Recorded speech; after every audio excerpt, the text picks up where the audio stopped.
सर्व शेतकरी बांधवांना मी या पत्रकार परिषदेच्या माध्यमातून सांगू इच्छितो। सोलापूर जिल्हा बार्शी तालुक्यातील सोयाबीन पिकावरील येलो मोजॅक हा जो रोगाचा प्रादुर्भाव झालेला होता, त्या अनुषंगाने जवळपास आपण 68,412 शेतकऱ्यांचे पंचनामे केलेले होते। परंतु मदत आणि पुनर्वसन या विभागाच्या माध्यमातून येलो मोजॅकच्या निधीच्या बाबतीमध्ये थोड्या अडचणी निर्माण होऊ लागलेल्या होत्या। कारण आपला तालुका हा दुष्काळामध्ये आपण त्या ठिकाणी आपला 40 तालुक्यामध्ये समाविष्ट केल्यानंतर त्या ठिकाणी जवळपास 30,000हून अधिक शेतकऱ्यांना आपल्या तालुक्यातील दुष्काळाचा निधी प्राप्त झालेला आहे। आणि येलो मोजॅक ह्या रोगाचा जो प्रादुर्भाव झालेला होता त्यामध्ये पुढे शासनाकडे विसंगती निर्माण होऊ लागल्यामुळे आणि या ठिकाणी संपूर्ण बार्शी तालुक्यातील शेतकऱ्यांचं अनुदान प्राप्त व्हावं, दुष्काळाचं किंवा येलो मोजॅक या रोगाने प्रादुर्भाव झालेल्या पिकाचं या दृष्टिकोनातून सातत्यानं पाठपुरावा सर्वांचा चालू होता। त्या अनुषंगाने कुठलाही वेळ जाऊ नये याकरता माननीय जिल्हाधिकारी यांचा रिपोर्ट या ठिकाणी शासनाला सादर करण्यात आलेला आहे। त्यांचा रिपोर्ट मी मागवण्याकरता माननीय मंत्री महोदयाला विनंती केली होती आणि त्या अनुषंगाने मंत्री महोदयांनी तो रिपोर्ट मी मागवलेला आहे। आणि त्या अनुषंगाने मी अनिलजी पाटील साहेब मदत पुनर्वसन मंत्री महोदय यांना पत्रव्यवहार केलेला आहे आणि त्यामध्ये आम्ही अशी विनंती केलेली आहे की जर येलो मोजॅक या पिकाचं जर नुकसान आम्हाला मिळणार नसेल तर दुष्काळ निधीतून उर्वरित जे शेतकरी राहिले जवळपास माझ्या माहितीप्रमाणे 68,412 या ठिकाणी माझ्याकडे आकडा दिसून येतो। परंतु आणखीन ही शेतकऱ्यांची संख्या वाढू शकते। परंतु या ठिकाणी आपल्या कुठल्याही शेतकऱ्याचं नुकसान होणार नाही याकरता दक्षता घेण्यात आलेली आहे आणि त्या पद्धतीचे प्रयत्न आपण या ठिकाणी करतोय। आणि माझ्या माहितीप्रमाणे येणाऱ्या 10-15 दिवसामध्ये हा निधी वितरित होईल अशा पद्धतीचे या ठिकाणी आपण त्या ठिकाणी प्रयत्न केलेले आहेत। त्या दिवशीच मी माननीय मंत्री महोदयाला पत्र देऊन त्याच्यावरती त्यांच्या स्वाक्षरी घेऊन ते संबंधित डिपार्टमेंटला गेलेलं आहे। डिपार्टमेंटकडे पण माझा मदत पुनर्वसन या विभागाकडे पाठपुरावा आहे आणि माननीय जिल्हाधिकाऱ्यांचा जो रिपोर्ट कमिशनरला गेला, कमिशनरकडून उपसचिवांकडे आला, तो सेक्रेटरीकडनं ती फाईल घेऊन माननीय मंत्री महोदयांची मान्यता घेऊन लवकरच निधी आपण या ठिकाणी वितरित करू। कारण या ठिकाणी एका सीझनला एकच नुकसान भरपाई आपल्याला देता येईल। आता येलो मोजॅकची जर दिली तर दुष्काळाची मिळणार नाही आणि जर दुष्काळाची दिली तर येलो मोजॅकची मिळणार नाही। परंतु आतापर्यंत आळीचा प्रादुर्भाव झाला किंवा अन्य काही रोग पडले म्हणून कापसाची बोंडआळी वगैरे असे काही निधी प्राप्त झालेले होते। परंतु ह्याच्यामध्ये थोडी विसंगती मलाच दिसू लागल्यामुळं आणि येणाऱ्या अडचणी येऊन विनाकारण आपल्या शेतकऱ्यांना दुष्काळाचे तरी पैसे मिळण्यापासून वंचित राहू नये याकरता या ठिकाणी अधिकाऱ्यांबरोबर बैठक आयोजित करून लवकरात लवकर शेतकरी बांधवांना हा निधी प्राप्त होण्याच्या दृष्टिकोनातून आपण प्रयत्न करतो। त्याचबरोबर या ठिकाणी बार्शी आणि खांडवी ज्या 2 मंडलाचा जो विषय सातत्याने आहे, आपले 11 मंडल आहे, 9 मंडलाला आपल्या विम्याची रक्कम मिळालेली आहे। परंतु या 2 मंडलाच्या बाबतीमध्ये आणखीनही फार मोठी अडचण त्या ठिकाणी सातत्याने निर्माण होती की सगळ्याच शासन स्तरावरती हा निधी म्हणजे ते खंड पावसाचा जो आहे तो निकषच बसत नाही, तरी देखील आपण त्या ठिकाणी प्रयत्न करतोय। शेवटी हा नशिबाचा भाग आहे आणि प्रयत्न काय मी थांबवणार नाही, परंतु भविष्यामध्ये सुद्धा प्रयत्न करून आपण जास्तीत जास्त शेतकऱ्यांना कशी मदत करता येईल त्या दृष्टिकोनातून आपण प्रयत्न करतोय। त्याचबरोबर माझी या खरीपच्या सीझनच्या माध्यमातून या ठिकाणी सर्व शेतकरी बांधवांना नम्रतेची विनंती आहे की भगवंताच्या कृपेनं चांगलाच मृग नक्षत्राचा चांगला पाऊस पडला। माझ्या माहितीप्रमाणे खरीपाच्या ज्या काही पेरण्या होणं अपेक्षित होतं 100% पेरण्या या ठिकाणी झाल्यात। सोयाबीन असेल, कांदा त्या ठिकाणी, उडीद आहे, तुरीची पण लागवड या ठिकाणी मोठ्या प्रमाणामध्ये झालेली आहे आणि 15 जुलै ही तारीख अंतिम पीक विमा भरण्याची तारीख आहे। शासनानं 1 रुपयामध्ये पीक विमा भरण्याचा निर्णय दिलेला आहे। त्या अनुषंगानं सर्व शेतकरी बांधवांनी शेवटच्या टप्प्यामध्ये पीक विमा जर भरायला गेले तर काही नेट बंद असतंय, कुठंतरी इंटरनेटला प्रॉब्लेम येतो आणि त्या ठिकाणी नेट स्लो चालतंय. त्या सगळ्या अडचणी लक्षात घेऊन आतापासूनच सगळ्यांनी सगळे आपले पीक विमा भरण्याची कारवाई या ठिकाणी तातडीनं करून घ्यावी, जेणेकरून कुणीही या शासनाच्या या योजनेपासून वंचित राहणार नाही. आज शासनाच्या माध्यमातून बजेटच्या माध्यमातून सुद्धा आज शेतकऱ्याला वीज बिल माफीचा निर्णय त्या ठिकाणी घेतलेला आहे. त्याचबरोबर 7.5 HP आतील शेतकऱ्यांना त्या ठिकाणी बिल नसणार आहे. काही तरुणांना या ठिकाणी 10,000 रुपयाचं अनुदान देण्याचा निर्णय घेतलेला आहे. लाडली बहीण हा निर्णय या ठिकाणी घेतलेला आहे. त्या अनुषंगानं आज आपण पाहतो की संपूर्ण तहसील तलाठी कार्यालय या ठिकाणी माझ्या माता भगिनीची प्रचंड स्वरूपात गर्दी आहे. आपल्याला ऑगस्ट पर्यंतची मुदत दिलेली आहे. त्या ठिकाणी एवढी गर्दी जास्त करून अडचण निर्माण होणार नाही याची दक्षता सर्वांनीच घ्यावी. कारण या ठिकाणी या बजेटच्या माध्यमातून सर्व स्तरावरती मग शेतकरी असतील, तरुण असतील, माता भगिनी असतील, या सर्व घटकांकरता शासनानं अत्यंत चांगल्या पद्धतीचं बजेट या ठिकाणी आपल्या समोर सादर केलेलं आहे आणि त्याची अंमलबजावणी होणार आहे. या अगोदरही आपल्या बार्शीकरांना माहिती आहे की मी धाराशिवच्या उस्मानाबाद लोकसभा मतदारसंघाच्या प्रचाराच्या निमित्तानं आदरणीय अजितदादांनी उस्मानाबादच्या सभेमध्ये कांद्याला अनुदान देणार, सोयाबीनला सुद्धा 4,000 कोटीची तरतूद, शेतकऱ्यांचे जे कमी भाव मिळतो त्याला तरतूद केलेल्या अशा पद्धतीचं त्या ठिकाणी आश्वासन दिलेलं होतं. दुधाच्या भावामध्ये सुद्धा आश्वासन दिलेली होती आणि मीही या ठिकाणी पत्रकार परिषदेच्या माध्यमातून सर्व शेतकरी बांधवांना एक नम्रतेची विनंती केलेली होती की कुणीही कुठली काळजी करण्याचं कारण नाही. कारण ज्यावेळेस फडणवीस साहेब या ठिकाणी लोकसभेच्या प्रचाराच्या निमित्तानं आलेले होते त्यावेळेसच आपल्या भागातलं जे प्रमुख पीक आहे कांदा आणि सोयाबीन, या बाबतीमध्ये सोयाबीनचे तर जागतिक मार्केटमुळे जी घसरण झालेली होती त्यामध्ये हेक्टरी 5,000 रुपये देण्याचा निर्णय शासनाने घेतलेला आहे. त्याचबरोबर कांद्याला सुद्धा 350 पर क्विंटल 350 रुपये देण्याचा निर्णय त्या ठिकाणी घेतलेला आहे. दूध अनुदानाचे 5 रुपयाचा पण निर्णय घेतलेला आणि खास करून विखे पाटील साहेबांनी त्या दिवशीच विधानसभेमध्ये घोषणा केली की 35 रुपयाचा हा दर 1 जुलैपासून लागू असणार आहे. त्यामुळं हे सरकार शेतकऱ्यांच्या हिताचा निर्णय या ठिकाणी घेण्यामध्ये यशस्वी झालेला आहे. माझी सर्व शेतकरी बांधवांना, सर्वसामान्य जनतेला या ठिकाणी नम्रतेची विनंती आहे की ज्या ज्या योजना सर्वसामान्यांकरता या ठिकाणी जाहीर केलेल्या आहेत त्या योजनाचा सर्वांनी या ठिकाणी जास्तीत जास्त लाभ घ्यावा अशी या ठिकाणी सर्वांना नम्रतेची विनंती करतो. त्याचबरोबर दुसरा जो विषय आहे, आज MIDCच्या बाबतीमध्ये सुद्धा बैठक त्या ठिकाणी उदय सामंत साहेबांच्या दालनामध्ये घेतली. 2 MIDCचे विषय होते. आपली 600 एकरहून अधिक जागेची प्रस्तावित MIDC होती, परंतु 135 एकर जमीन आपण भूसंपादित नारायण राणे साहेब असताना केलेली होती. मध्यंतरी मी साईटवर गेल्यानंतर त्या ठिकाणच्या शेतकऱ्यांनी उर्वरित जमीन ताबा घेण्याकरता काही प्रक्रिया करायची जी विषय असतो त्यामध्ये तीव्र विरोध केला की राजाभाऊ आम्हाला या ठिकाणी आमच्या जमिनी ताब्यात द्यायच्या नाहीत. त्यामुळं तिथला विषय आपण थांबवलेला आहे. 135 एकरवरती MIDC राहणार आहे. त्या ठिकाणी पाण्याची जी सोय होती त्याच्या निविदा निघालेल्या आहेत. लवकरात लवकर नगरपालिकेचं पाणी MIDCला पोहोचणार आहे. त्या अनुषंगानं काम युद्धपातळीवरती चालू झालेलं आहे.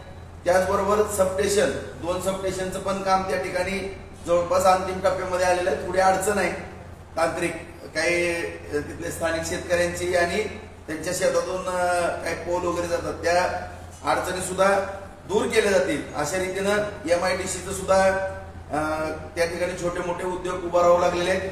आणि आणखीनही जे काही प्लॉट शिल्लक राहिले ते शिल्लक प्लॉटच्या बाबतीमध्ये सोमवारीच आपल्या बार्शीतील काही उद्योजकांची मगाच बैठक घेतली.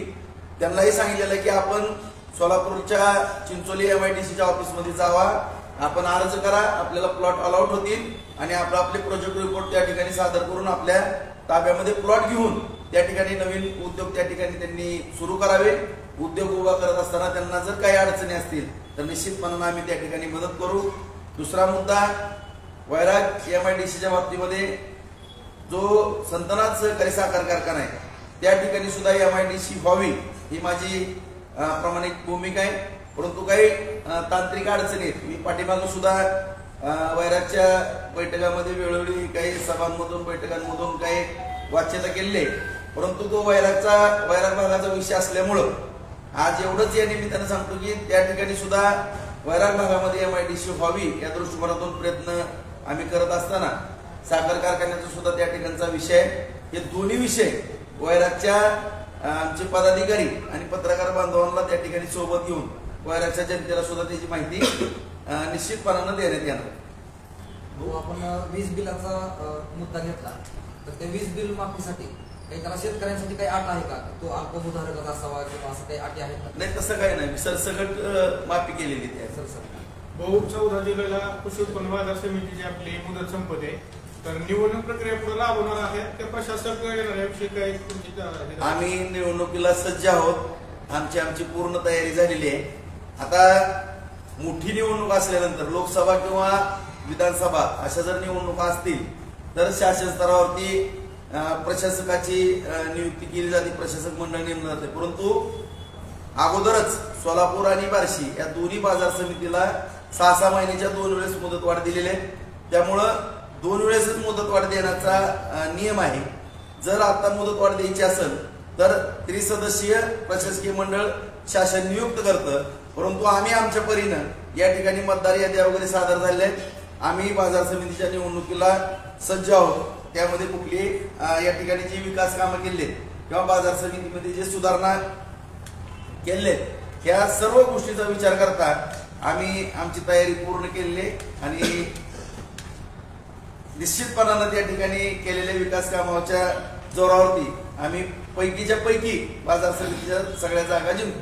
भाऊ, आणखीन एक विकास काम आपण केली म्हणताय, तसा विकास पाहायला मिळतोय, पण त्यातनं बार्शी बस स्थानक वगळलंय का? इतकी दुरावस्था बार्शी बस स्थानकाची आहे. बार्शी बस स्थानकचं अंतर्गत कॉन्क्रीटचं काम आता 2 दिवसात चालू होईल. सगळे पूर्ण खड्डे वगैरे सगळं मी आमदार पाटीलनं सुद्धा पत्र दिलं होतं, परंतु योगायोगानं शासनाकडनं त्याला निधी प्राप्त झाला. सगळं तुम्हाला कॉन्क्रीट पूर्णपणे त्या ठिकाणी झालेलं दिसल. आणि दुसरा मुद्दा, जे बस स्थानक आता मी जी पाठीमागून सुद्धा आपल्याला काही पत्रकार परिषद किंवा सभांच्या माध्यमातून सांगितलं की आता एक माझं एक मोठं स्वप्न त्या बस स्थानकचं एक राहिलेलं आहे. त्यामध्ये ती जी जागा आहे ती जवळपास 3 एकर 10 गुंठे काहीतरी जागा असावी. तर त्या जागेमध्ये आपलं बस स्थानक पण आहे आणि त्याचा डेपो पण आहे. त्यामुळे ती जागा अपुरी पडते आणि जवळपास 100 फेऱ्या तर सोलापूरवरूनच होतात आणि आपलं बस स्थानक हे फार जास्त वर्दळीचं ठिकाण आहे. मग त्यामुळं त्या ठिकाणी आपल्याला नवीन आधुनिक बस स्थानक निर्माण करायचं, त्या दृष्टिकोनातून मी तसा पत्रव्यवहार केलेला आहे. ती तयारी सुरू केलेली आहे. परंतु ही तयारी करत असताना त्या ठिकाणी डेपो कुठं न्यायचा हा त्या ठिकाणी अडचणीचा विषय होता. आणि कडनं शॉपिंग सेंटर आणि डेपो बसणं शक्य नव्हतं. त्यामुळं आपला यशवंतनगरच्या पुढच्या बाजूला ज्या जमीन आहेत त्या ठिकाणी एक गार्डनचं आरक्षण होतं. त्याच्यामध्ये मी चेंजेस करून त्या ठिकाणी बसस्थानकचा डेपो अशा पद्धतीचं आरक्षण त्या ठिकाणी ठेवलेलं आहे. कारण ह्याच्या अगोदर मला कोणावरती टीका करण्यामध्ये काही स्वारस्य नाही, परंतु या अगोदर ही जवळपास त्या भागामध्ये 12 एकर जमिनीवरती बस डेपोचं आरक्षण होतं. परंतु ते उठलं. आता जे काही त्यावेळेसच्या गोष्टी त्यावेळेस घडल्या, परंतु नव्याने त्या ठिकाणी बसचा डेपो होईल आणि अलीकडे बस स्थानक आहे या जागेवरती. परत आणखीन गैरसमज व्हायचा, आहे या जागेवरतीच बस स्थानक सुंदर असं होईल.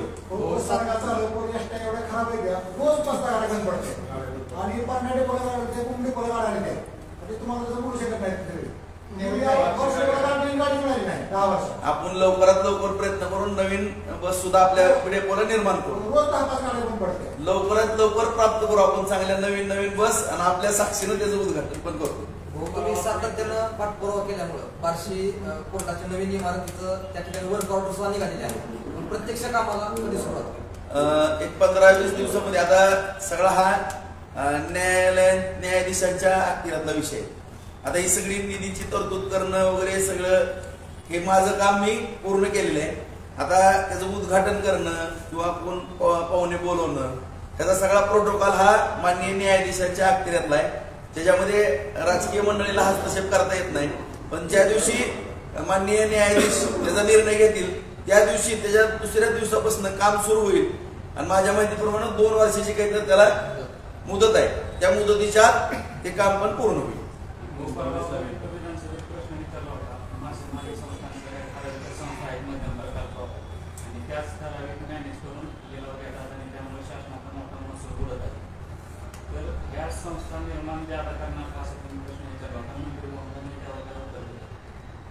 नाही, मी परत मला सेक्रेटरी राजेश कुमार साहेबांकडे त्यांनी पाठवलं होतं. मी रमेश अण्णा होतो, आम्ही त्यांना भेटलो. हा प्रश्न उपस्थित आणि हा प्रश्न उपस्थित करण्यापाठीमागचा उद्देशच माझा असा आहे की मुळातच ज्या ज्या ठिकाणी मध्यम प्रकल्प आहेत, साठवण तलाव आहेत किंवा आता उजनीला सुद्धा 5 वरतीच मासे पकडण्याची परवानगी दिली जाते.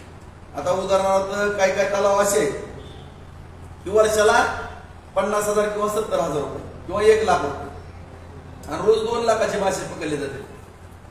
आणि मासे जे पकडले जातात या ठिकाणी सगळी शेवटी जगण्याचा ह्या देशामध्ये सगळ्याला अधिकार आहे, माझं दुमत असण्याचं काही कारण नाही. परंतु स्थानिक मच्छीमार आहेत त्यांची सुद्धा उपासमार होता कामा नये. एका बाजूला आपण बघतो की ग्रामीण भागामध्ये रोजगार नाही. आज ग्रामीण भागामध्ये इंडस्ट्री करायची म्हणलं किंवा कुठला उद्योग करायचा म्हणलं तर कुणी पुढे येत नाही. मग त्या भागामध्ये जर हे साठवण तलाव मध्यम प्रकल्प असतील तर 5 वरतीच ते कुपन द्यावं. तो मासेमारी करणारा जो तरुण आहे तो त्याच्या उपजीविकेप्रमाणे मच्छीमारी करेल. रोज त्याला 1,000, 2,000, 3,000 रुपये कमीत कमी 1,000 रुपये जर कुठे गेले नाही आणि वर्षाकाठी त्याला नाही म्हणलं तर 2, 2.5, 3 लाख रुपयाचा त्याचं पोटा पाण्याचा प्रश्न मिटणार आहे. आणि असे एका मध्यम प्रकल्पावरती माझ्या माहितीप्रमाणे 300 ते 500 स्थानिक मच्छीमारी त्या ठिकाणी आपली उपजीविका करू शकतात. त्या अनुषंगाने तो प्रश्न विचारलेला होता. आज आपण पाहतो की समुद्रामध्ये सुद्धा हा जो मुद्दा होता की लक्षवेधी जी होती ती समुद्र किनारा कोकण किनारपट्टीची होती. त्यामध्ये काय झालंय की आता उदाहरणार्थ पूर्वी वाळू काढायची, खोऱ्या पाटी ट्रॅक्टरमध्ये 2 टोपली म्हणजे टोपल्यानं पळपळ. आता एवढ्या मोठ्या मशिनरी आल्या की पंपिंग करून एका बाजूला गाळ टाकला जातो, एका बाजूला वाळू टाकली जाते आणि एवढा हाय स्पीडची सगळी यंत्रणा आलेली आहे. आणि अशा ह्याच्यामध्ये जर ती मच्छीमारी जर चालू आहे आता सध्या आणि तोच विषय होता सगळ्या आमदारांचा की स्थानिक मच्छीमारांची उपासमार न होता काय असेल ते बघा. परंतु ते जे ठेके घेतात किंवा परमिशन घेतात की या एरियामध्ये आम्ही करणार ते बोटिंग मध्ये मोठे यंत्रणा लावून मच्छीमारी करतात. त्यामुळं जे कोळी समाज बांधव आहेत किंवा आगरी समाज बांधव आहेत जे परंपरागत शेकडो वर्ष झालं ते त्यांची उपजीविका आहे त्यांच्यावरती परिणाम व्हायला लागला. त्याच्यामुळे हा प्रश्न त्या ठिकाणी उपस्थित आहे. एमएसएबीचा एक विषय आहे. गेल्या 2 वर्षापासून बार्शीचं आउटसोर्सिंगचं टेंडर निघालेलं नाहीये. सोलापूर सर्कलवरून ते मंजूर होऊन बारामतीला गेलेले परिमंडळाला, परंतु अद्यापर्यंत मंजूर झालेलं नाही. जवळपास 9 ते 10 संस्था त्यासाठी क्वालिफाईड आहेत पण आणखीन झालेलं नाही. ते कोटेशन वरतीच परत रिपीट करतायत आणि त्या संस्थेला देत आहेत. त्याची माहिती नाही, मी माहिती घेऊन बघतो.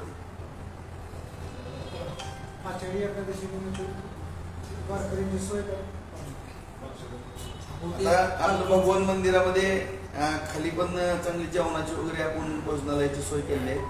त्या ठिकाणी पण काही व्यवस्था होऊ शकते. आपण शाळांमध्ये पण काही व्यवस्था करू.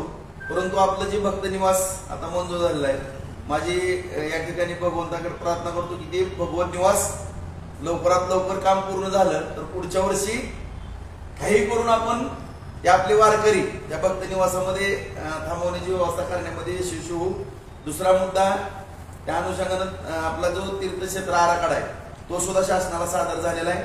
त्याचा आता हाय पॉवर कमिटीकडे तो विषय जाईल आणि त्याची सुद्धा मंजुरी मिळून त्याच्यामध्ये आणखीनही आपल्याला भक्त निवास करता येतील, जेणेकरून मराठवाड्यातून येणाऱ्या दिंड्या आणि एकादशीचं पंढरपूरचं दर्शन झाल्यानंतर द्वादशीला जे बार्शीमध्ये सगळे वारकरी येतात त्यांची सुद्धा सोय करण्यामध्ये आपल्याला एक चांगली सोय आपण करू शकतो. ज्यावेळेस गजानन महाराजांची पालखी येते ना आणि दर्शनासाठी थांबते तर तिथं वरून सगळं पाणी गळतंय आणि खाली सगळं पाणी साठलेलं असतं, चिखल खूप होतो. तर तिथे काही व्यवस्था करता आली तर? मी त्यांना स्वतःहून विनंती केली होती की माझ्याकडं काही निरोप आला होता की गजानन महाराजांच्या पालखीच्या बाबतीमध्ये काही सोय करा. तर त्यांना मी स्वतः माणसं पाठवून तिथं विनंती केली होती की आपण भगवान देवस्थानमध्ये आपण तिथं आश्रयाला राहावं. डोम वगैरे आहे, तिथं काही अडचण नाही. पलीकडे मोठा हॉल आहे, त्या ठिकाणी सगळेजण राहावा. परंतु फार पूर्वी काहीतरी घटना घडलेल्या, कुणाचा मान अपमान झालेल्याचा जुना विषय काहीतरी आहे असं माझ्या कानावरती आहे. त्याच्यामुळं त्यांनी सांगितलं की आम्ही काय आत राहणार नाही, आम्हाला बाहेरच सोय करून द्या. परंतु बाहेर एवढी चिखलामध्ये वगैरे सोय करणं शक्य नाही. आता जी शाळा 1 नंबर ती पडायला झालेली आहे ती आपण डिमॉलिश करतोय आणि त्या ठिकाणीच भक्त निवास करतो. त्यांनी जरी आणखीन आता ती शेवटी मंदिराच्या जवळ थांबतात, मंदिराच्या जवळ आपल्याला कुठं जागा नाही. त्यांनी जर विनंती केली तर आपली मॉडेल हायस्कूल आहे त्या ठिकाणी त्यांची व्यवस्था मी करू शकतो. तसा निरोप द्या, मी स्वतः त्यांना काय मदत करायची करत.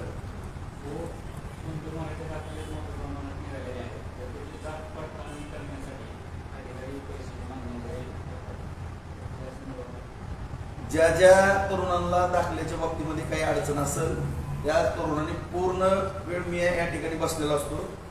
रणवीर असतो, नाना असतो, त्यांनी मग आमच्याशी संपर्क साधावा. कुणालाही कुठली त्या ठिकाणी अडचण येऊन दिली जाणार नाही. आणि आपल्या सर्व पत्रकार बांधवांना पण माहिती आहे की या ठिकाणी दाखले देण्याचं सगळं काम चालू होतं आणि या ठिकाणी जी पलीकड टीम आहे ती त्याच्यावरतीच काम करते. मग अण्णासाहेब पाटील महामंडळ आहे, ज्योती महामंडळ आहे, समाज कल्याणचा विषय असेल, विश्वकर्माचा विषय असेल, ज्या ज्या ठिकाणी ज्या अडचणी येतात त्या सोडवण्याकरता आम्ही या ठिकाणी प्रयत्नशील आहोतच. आता अडचण कशी होती की आता शेवटी आपल्याला पण माहिती आहे प्रशासन आहे. आता कुणाला किती उत्साह आहे त्याच्यावरती. आता काय असा एक वर्ग आहे की सकाळी 9 वाजल्यापासून संध्याकाळी 8-9 वाजेपर्यंत काम करणारा, 12-12 तास काम करणारा पण वर्ग आहे. काय वर्ग असा आहे की कोण स्विच ऑफ करतोय मी साईटवर गेलो म्हणणारा पण वर्ग आहे. सगळं म्हणजे विषय असा आहे की जे ज्याला काम करायचं तो काम करतो. त्याच्यामुळे आता कोणीतरी फोन करून निघून जाते आणि तिथं अडचण होती. पण अशी अडचण होणार नाही. कुणाला जर दाखल्याची काय अडचण असेल तर मी इथं बसलेलो आहे, माझ्याकडे मी पूर्ण मदत करतो. बहुमाजी लाडकी बहीण योजना चालू आहे, त्यासाठी मी बरेचशा पैशांची मागणी होते किंवा हे चालू आहे, तर त्या बाबतीत काय सांगा. सेतू केंद्र पण त्यातनं पैशाची मागणी करते. त्याच्यामध्ये कुणी जी काही कागदपत्राचा किरकोळ खर्च असेल ना सरकारी तेवढाच करावा. कुणीही पैसे कुणाला देऊ नये. कुणी पण पैसे मागू दे त्याला सस्पेंड करण्याची माझी जबाबदारी असेल. आपण पण पाहिलं की माननीय मुख्यमंत्री सुद्धा किती दक्ष आहे. या दिवशी एक व्हिडिओ व्हायरल झाला तर ग्रामसेवक पण निलंबित केला, तलाठी पण निलंबित. आता अडचण काय माहितीये का की एवढी काही जण करतात की मग गर्दी झाल्यानंतर उगाच मार्केट निर्माण होते आणि ती काम करणारी व्यक्ती काहीतरी डिमांड करते असं होऊ नये. कुणाला तसं त्रास व्हायला आम्हाला सांगा ना, आम्ही पूर्ण वेळ बसलो ना. शेवटी आम्ही पण जनतेनेच आम्हाला या ठिकाणी बसवलेलं आहे. आम्ही त्यांचं काम करणं किंवा त्यांच्या येणाऱ्या अडचणी सोडवणे हे आमचं कामच नाही.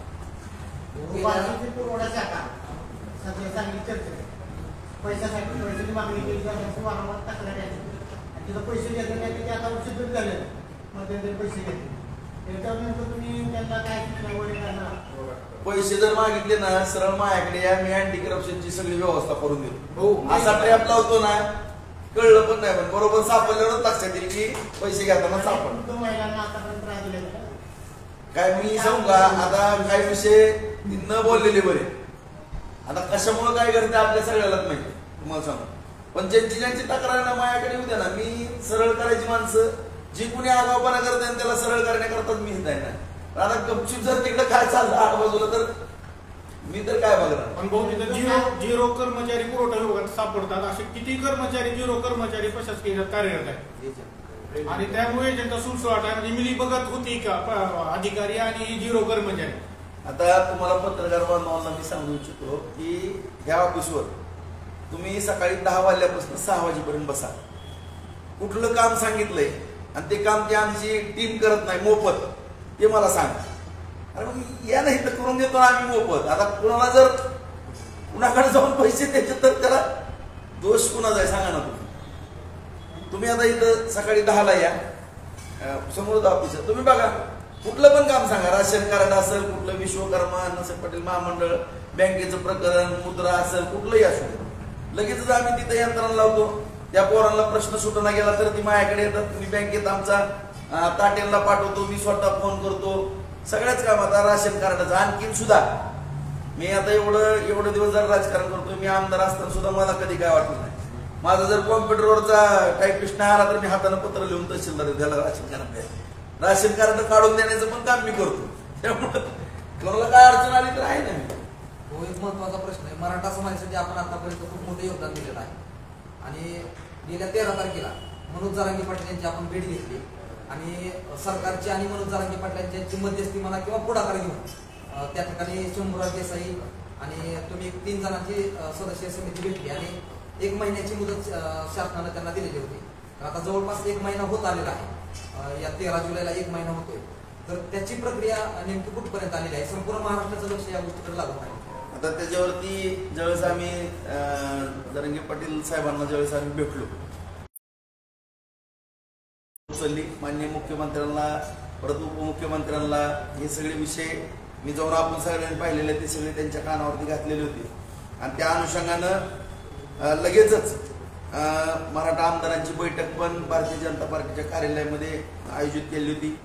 त्या अनुषंगानं आतापर्यंत सरकारनं मराठा समाजासाठी काय केलेलं आहे, सारथी योजनेच्या माध्यमातून काय केलेलं आहे, अण्णासाहेब पाटील महामंडळाच्या माध्यमातून काय केलेलं आहे, शिक्षणाच्या बाबतीमध्ये काय केलेलं आहे, सरकार आणखीनही बेरोजगार तरुणांच्या बाबतीमध्ये काय करायचं या दृष्टिकोनातून सातत्यानं प्रयत्न करते.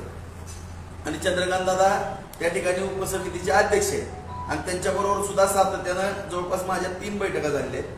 शंभूराजांना सुद्धा मी सातत्यानं भेटतोय. मी असेल, राणा पाटील असेल, आम्ही सगळेच आमदार अभिमन्यू पवार वगैरे सगळे आम्ही सातत्यानं ह्या सगळ्या चर्चा चालूच आहेत आणि त्या दृष्टिकोनातून आता सर्वपक्षीय नेते मंडळीची सुद्धा बैठक या ठिकाणी शासन आयोजित करणार आहे आणि कशा पद्धतीनं सह्य सोयरीचा जिया किंवा माननीय जरांगे पाटील साहेबांची जी मागणी आहे या मागणीचं जी काही त्यांची मागणी पूर्ण करायची त्या दृष्टिकोनातून जे त्यांना काही प्रयत्न करायचे आहेत ते सर्वपक्षीय नेत्यांना पण एकत्रित घेऊन त्यावरती हालचाली युद्ध पातळीवरती चालू झाले.